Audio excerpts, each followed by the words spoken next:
भारत को संभालने की हमें नहीं लगती। उम्मीदवार कोई भी कहीं का बन सकता है, स्वतंत्र है, लेकिन मुझे नहीं लगता है कि वो इस उम्मीदवारी के प्रति सीरियस हो सकते हैं, लोग इनके प्रति सीरियस हो सकता है। नीतीश कुमार जी हर दृष्टिकोण से बिहार को पीछे ले जाकर के ढकेल दिए हैं कि 17 साल में बिहार को उन्होंने लगभग बर्बादी के कगार पर छोड़ा है। नमस्कार, मेरा नाम सत्यम पटेल है और आप अभी लाइव सिटी देख रहे हैं। इस समय हमारे साथ मौजूद हैं रोहतास जिला के सासाराम में जनतांत्रिक विकास पार्टी के राष्ट्रीय अध्यक्ष अनिल कुमार जी, जो कि आपको हम बता दें कि आज सासाराम पहुंचे हैं पटेल धर्मशाला में और इनके द्वारा एक सम्मेलन किया जा रहा है जो कि जिसका नाम है आरक्षण हिस्सेदारी सम्मेलन। उसी के सिलसिले में हम इनसे बातचीत करेंगे। सबसे पहले स्वागत है सर। नमस्कार। मेरा पहला सवाल, सीधा सवाल, जो आप ये सम्मेलन कर रहे हैं इसका क्या उद्देश्य है?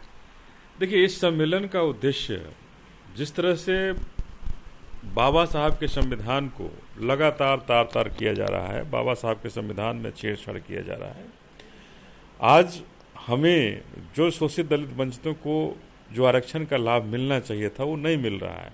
इधर 10% का आरक्षण सवर्णों के लिए आर्थिक रूप से दिया गया, जबकि बाबा साहब ने जो संविधान बनाया था उसमें कहीं भी आर्थिक रूप से आरक्षण देने की बात नहीं थी।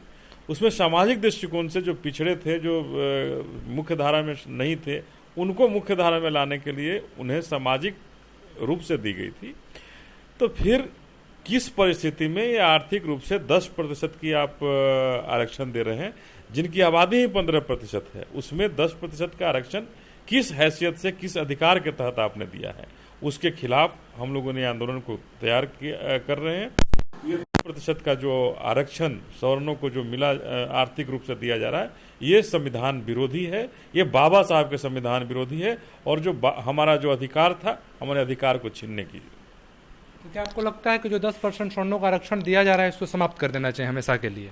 निश्चित रूप से उस 10% के आरक्षण को समाप्त करना चाहिए और जो शोषित दलित वंचित पिछड़ों का आरक्षण जो था उसको जो 4 साल पहले जो जिस तरह से जिस फॉर्मेट में मिलता था उस फॉर्मेट में, उस फार्मूला में ही अभी मिलना चाहिए। आज के समय में उस फार्मूला में भी चेंज किया गया है कि हमारे लोग जो जिस कैटेगरी में भरते हैं वो सामान्य वर्ग में नहीं जा पाते हैं, सामान्य वर्ग के नंबर भी पाते हैं फिर भी सामान्य वर्ग में नहीं जाते हैं। तो कहीं ना कहीं हमें जो पूरे शोषित दलित वंचितों का आरक्षण 49.5% जो दिया गया है, ये 49.5% में ही सीमित करने की जरूरत इन सरकारों ने की है, सीमित की है। हमें हमारा इस अधिकार हिस्सेदारी सम्मेलन के तहत, आरक्षण हिस्सेदारी सम्मेलन के तहत मांग है कि हमें 49.5 के बाद भी अगर सामान्य वर्ग से ज़्यादा नंबर जो हम लोगों के जो भी हमारा छात्र जो छात्राएं लाती हैं, जो हमारे जुआ भाई जुआ बहनें जो लाती हैं, उनको सामान्य वर्ग में ले जाने की जरूरत है, न कि उन्हें आरक्षण के वर्ग में, आरक्षण के कोटे में रखने की जरूरत है। अभी मैं आपका कार्यक्रम कवर कर रहा था, वहाँ पे एक नारा दिया जा रहा था, जिसकी जितनी संख्या भारी उसकी उतनी हिस्सेदारी। इसका क्या मतलब है? देखिए, निश्चित रूप से हमारे जो बिहार के लेनिन कहे जाने वाले जगदेव बाबू थे, उन्होंने भी ये नारा दिया था कि 100 में 90 भाग हमारा है, तो सब तरफ हमारा वो भाग होना चाहिए। तो हमारी जनसंख्या जितनी है, हमारी संख्या जितनी भारी है, उसके हिसाब से हमें हर जगह आरक्षण का लाभ मिलना चाहिए। आज अगर प्रोफेसर हम नहीं बन सकते हैं, कहते हैं लोग कि ये आरक्षण वाले लोग हैं, प्रोफेसर में हमारी नियुक्ति क्यों नहीं होती, हमारे लोगों की नियुक्ति क्यों नहीं होती है? हमारे लोगों के अगर जुडिशरी में देखें, न्यायपालिका में देखें, वहाँ नियुक्ति नहीं हो पा रही है। तो आखिर क्यों नहीं हो पा रही है? आज़ादी के 75 साल के बाद एक तरफ देश अमृत महोत्सव मना रहा है और दूसरी तरफ भेदभाव क्यों ये कर रहा है? सेंट्रल यूनिवर्सिटी में देखिए तो वहाँ हमारी नगण्य संख्या है हमारे लोगों को नौकरी में। बाकी भी विश्वविद्यालय में अगर हम देखते हैं वहाँ भी नगण्य है हमारी संख्या। तो क्या हम लोग आज उतने काबिल नहीं हो पाए हैं कि लोगों को पढ़ा सकते हैं, लोगों को सिखा सकते हैं, समझा सकते हैं, या हमें उस काबिल बनने नहीं दिया जा रहा है?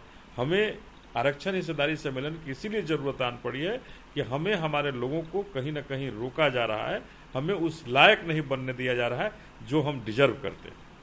आप चूंकि जनतांत्रिक विकास पार्टी के राष्ट्रीय अध्यक्ष हैं, तो मेरा आपसे एक सवाल रहेगा कि जिस प्रकार से पिछले कुछ दिनों पहले बिहार में राजनीतिक उलटफेर हुआ है, एनडीए का साथ छोड़कर नीतीश कुमार फिर से महागठबंधन के साथ आकर सरकार बना ली है, जिसके बाद उनको लोग पलटू राम से भी संबोधित करने लगे हैं, इसको आप किस प्रकार से देखते हैं? देखिए, मैं राजनीति में पलटने के बारे में मैं कुछ टिक्का टिप्पणी नहीं करना चाहूंगा, लेकिन ये कहना कि सरकार बनी है ये गलत है। मुख्यमंत्री नीतीश कुमार बिहार में लगभग 17 सालों से, मांझी जी के समय को छोड़ दिया जाए तो लगभग 17 सालों से बिहार में वो राज्य कर रहे हैं, और 17 साल में बिहार को वो कहाँ ले गए हैं ये समझने की जरूरत है कि 17 साल में बिहार को उन्होंने लगभग बर्बादी के कगार पर छोड़ा है। न हमारे युवाओं को नौकरियां हैं, न यहाँ के ज्योतियों को नौकरियां हैं, न किसानों के खेत में का जो अनाज उपजता है उसका सही मूल्य मिल पा रहा है, न व्यवसायियों को सुरक्षा मिल पा रही है। आए दिन हत्याएं होती हैं, लूट होते हैं। तो ये कहीं न कहीं सरकार जो नीतीश कुमार जी चला रहे हैं, केवल अपनी कुर्सी की मोह में, अपनी कुर्सी को बचाने के लिए वो इधर और उधर पलटते रहते हैं। इससे हम पलटू राम तो नहीं कर सकते हैं, लेकिन कुर्सी के साथ साथ बिहार का विकास होना चाहिए था, जो बिहार का विकास उन्होंने नहीं किया है। तो क्या आपको लगता है कि अब नीतीश कुमार से बिहार संभल नहीं रहा है? निश्चित रूप से नीतीश कुमार जी हर दृष्टिकोण से बिहार को पीछे ले जाकर के ढकेल दिए हैं, और विशेषकर जो बाबा साहब का जो पहला नारा था, सबसे पहले शिक्षित बनो का उन्होंने जो नारा दिया था, सरदार पटेल ने कहा था कि सबसे पहले जब तक शिक्षा हमें नहीं मिलेगी तब तक हम आगे नहीं बढ़ पाएंगे। तो नीतीश कुमार जी ने सबसे पहले शिक्षा के मंदिर को, जो शिक्षा की व्यवस्था थी, उस व्यवस्था को उन्होंने बंद करने का काम किया, उसे चौपट करने का काम किया है, उसे लगभग बर्बाद करने का काम किया है।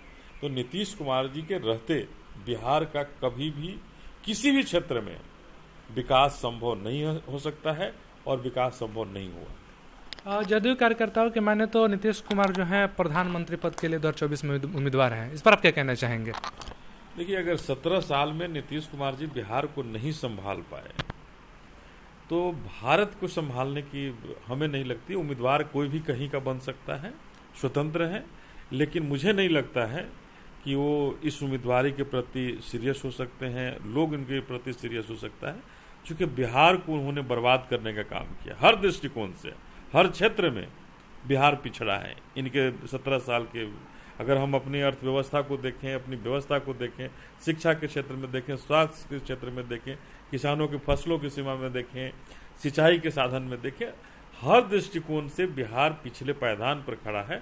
तो कैसे नीतीश कुमार जी आगे का सपना देख सकते हैं, और कैसे वो सपना साकार हो सकता है? मुझे इस बात पर तनिक भी विश्वास नहीं है, और मुझे नहीं ऐसा लगता है कि ये आगे प्रधानमंत्री की तरफ या प्रधानमंत्री का सफर नामा तय कर पाएंगे।